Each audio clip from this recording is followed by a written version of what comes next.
Hey there, welcome to Synth Seeker. My name's Luke. All right, we're going to do a little sound design today, and we're going to focus on this beastie. This is the Ensoniq ESQ-1. All right.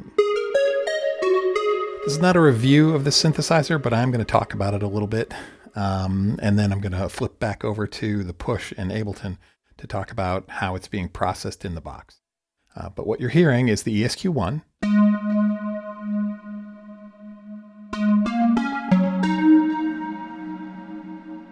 With some reverb, a little delay, things like that happening in there. The ESQ-1 does not have its own internal effects. Okay, so this is an old beast. You can get a virtual version of this, the SQ80. The ESQ-1 was eventually surpassed, I guess you could say, supplanted by the SQ80. They're effectively the same synth. The SQ80 just has a few extra sounds in it. If you're looking to pick one of these up, I say, yeah, go for it. It's a great synth. It sounds great. It's easy to, pretty easy to repair. As far as the thing I had to do was replace the battery in it, but like there's a lot of parts out there for it and things like that. And it's meant to be opened up and gotten into. So it's easy to, relatively easy to fix.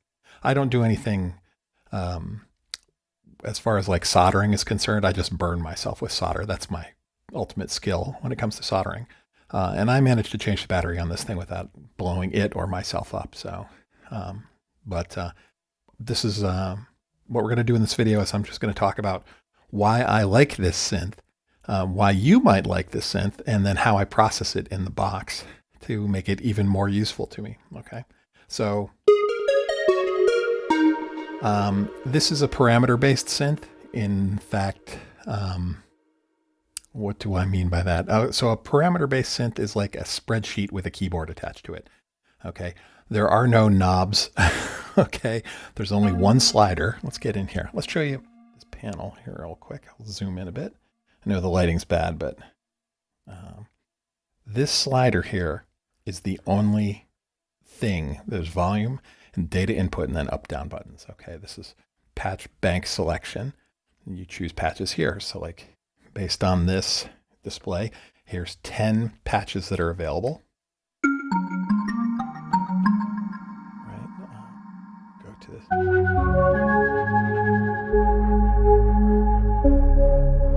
It's a digital synth. It has 32 bass waveforms in it. Some of them are most of them are single cycle waveforms, and some of them are multi-samples. Like, so there's a piano in here that sounds bad by today's standards.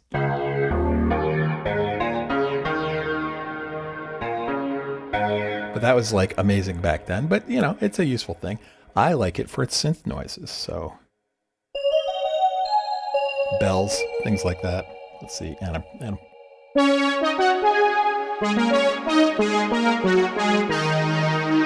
It does good analog sounds. Now, if you're an analog versus digital person and you're like, I don't like digital emulations of analog, well, this does a good job. I think it sounds good. So getting back to, it's a parameter-based synth. There's no knobs on the front of this. And the way you navigate the synth for programming it, and this is going to look familiar. Does this look familiar to any of you? That's the map of the synth architecture. And if you've ever used an ASM Hydrasynth, now you know where the Hydrasynth got its idea from, because I think they stole it, you know, or borrowed or were inspired by the ESQ-1, because that's what this is. Basically, you decide, here's your oscillators, here's the DCAs of VCA, basically, digital VCA, for each oscillator, the filter, the final VCA, DCA, and then there's 3 LFOs, 4 envelopes, right? And so you basically press on one of these. Here, I'll press DCA 3, oscillator 3. And here's all the parameters for it. What octave it's in, it's semitone pitch, it's fine tune, what waveform it's using. If I select. So there's a single. That's got some balls on it. I'm not EQing that at all. There's no compression. Let's go through some waveforms real quick. Again, I'm not demoing the whole synth, just letting you see bell, sine, square. That's a nice sounding square. The pulse is really narrow. Noise. Anyway, there's 32 waveforms in here. Here's the sampled one. Right? That's, you can hear those piano timbres behind there, but it's not doing any. It's not doing. The envelope shape isn't right.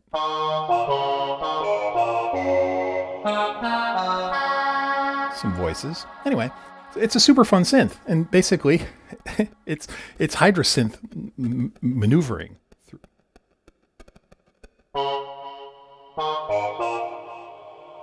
I'm getting a weird noise there. That could have been my cell phone signal. Anyway, so if we go back, and I use it for things like this. I think it makes a great pluck. Plus extra stuff. But right now, this week, this is going to be my pluck monster. All right. And so it's I like the synth. It does a few weird things. I've never seen this in any other synth. In the ESQ-1, and maybe the ESQ-80, I haven't actually used an ESQ-80. The LFO speed can be set to 0. And if the LFO speed is at 0, then the amount is literally just an offset, a modulation offset.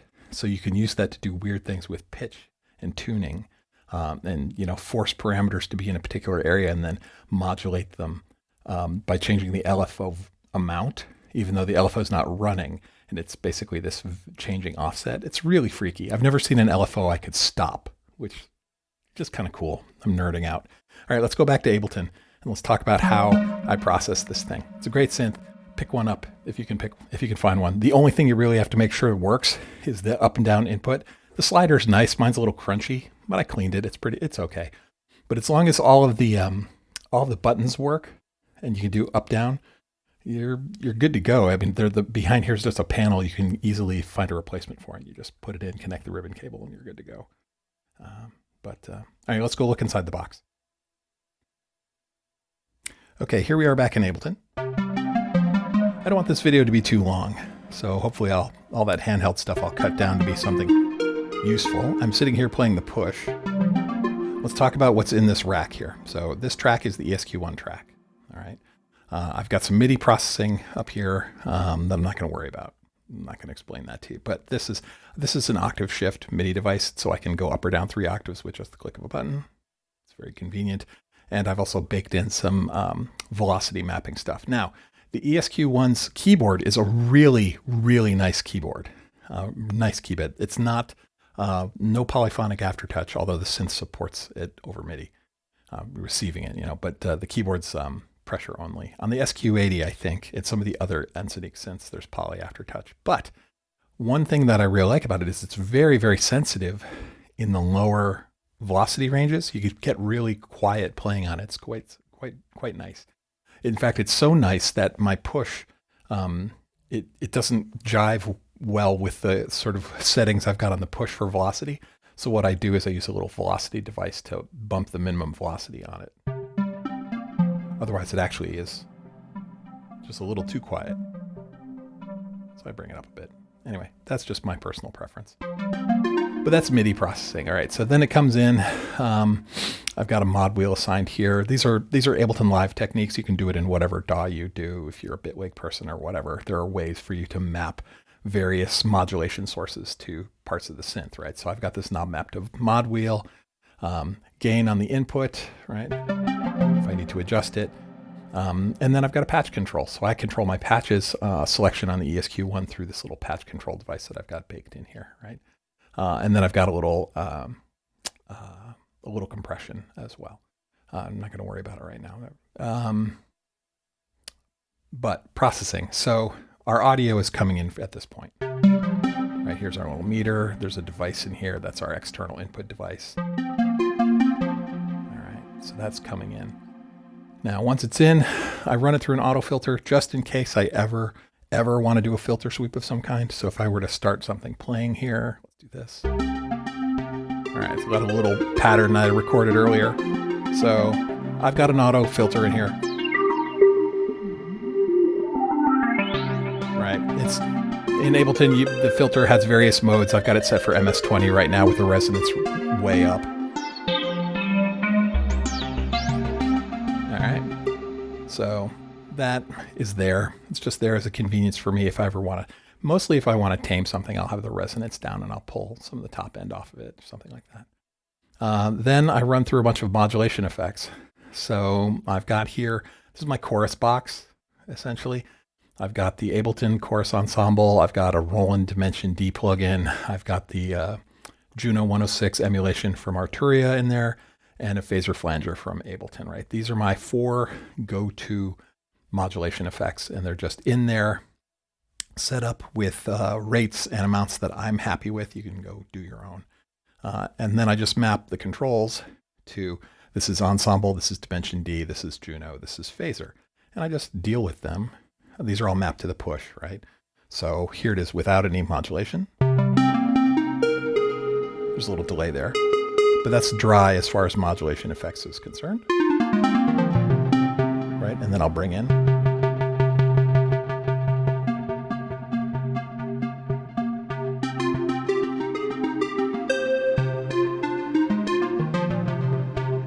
Right, so that's Ableton's Ensemble. But then we can do Juno 106 kind of style.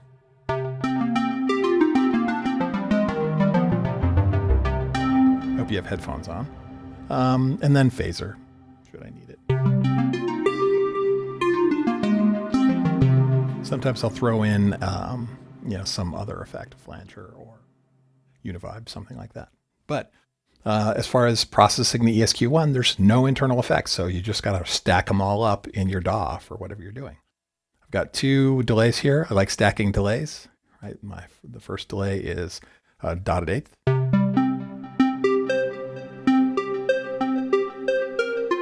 Get those ducats going. Right, and then behind that is sort of a slap back delay.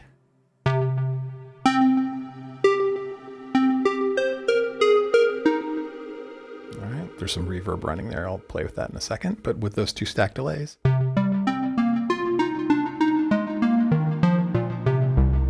Let's change the pitch. Let's change the patch here.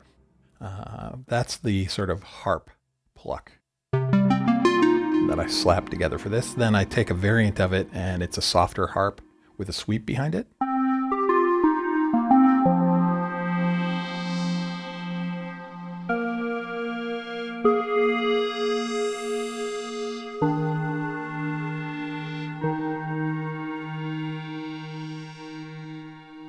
Panning is part of the ESQ-1. And then this sort of chiffered, sort of a cello harp chiffer. Velocity makes the attack on this softer.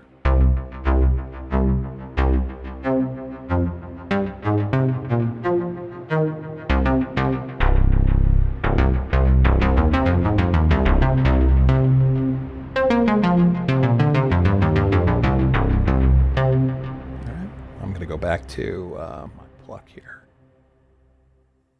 All right. And then after my delay, I've got these reverbs stacked here. And it's, let's see, We've got the Ableton stock reverb. Let's turn them all down, actually. So we'll turn the delays off so you can hear there's no modulation effects going on. So this is just ESQ-1.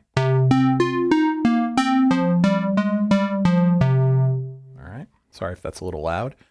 And then we'll turn on the live reverb. I basically got it as a room.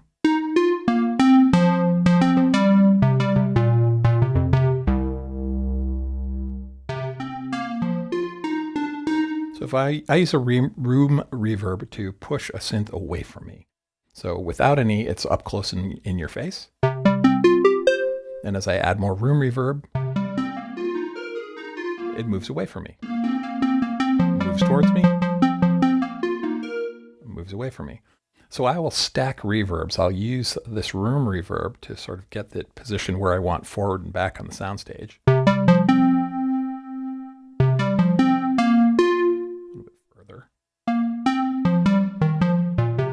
And then I've got a Valhalla room and a Valhalla black hole, depending on what kind of sort of shimmering tail I want or what sort of ambient I want. So if we bring in some room,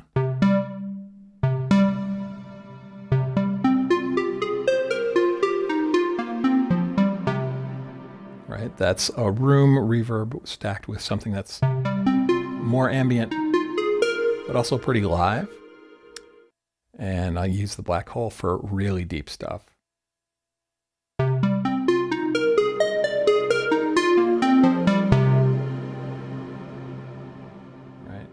The black hole reverb algorithm picks up sort of high frequencies and transients and sort of holds those, but the low stuff sort of fades the way it's set right now.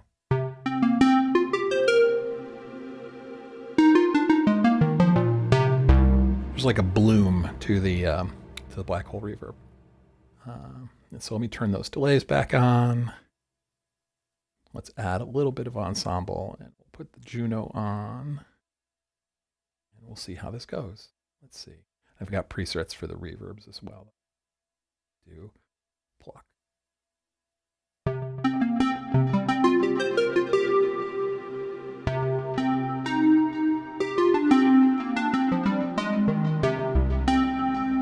Right, and I have presets. I shouldn't say preset, but it's basically a snapshot of the settings of these effects that I have saved for each of the variants of the instrument.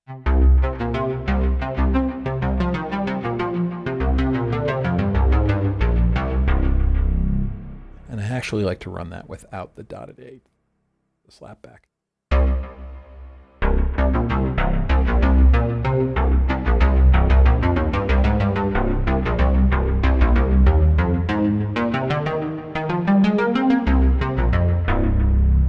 Yeah.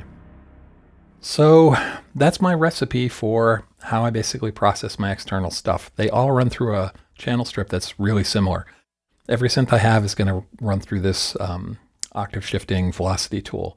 It's going to run into an external instrument device that's got mod wheel gain and some compression available if I need it. It's always going to run through an auto filter. And then I've got this basically canned set of modulation effects I like, and I'll go in and tweak them individually, based on what I'm doing in a track. And then a couple delays, which I may or may not use at any given time. And that's sort of 3 flavors of room, hall, and deep space reverb, and apply them as judiciously or not.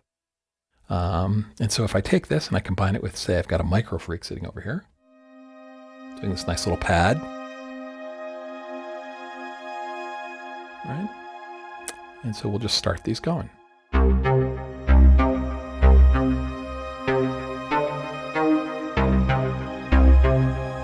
Let's turn this back to a bell, shall we?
Anyway, so I don't want to get lost. None of this is, these are just clips I threw in there. But effectively, that's what I'm going to use as an ESQ-1 voice for the foreseeable future.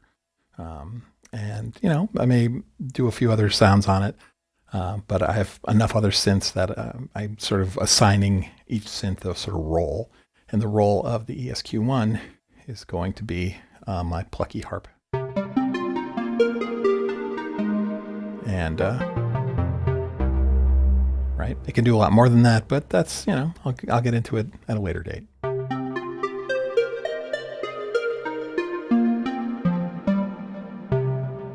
Anyway,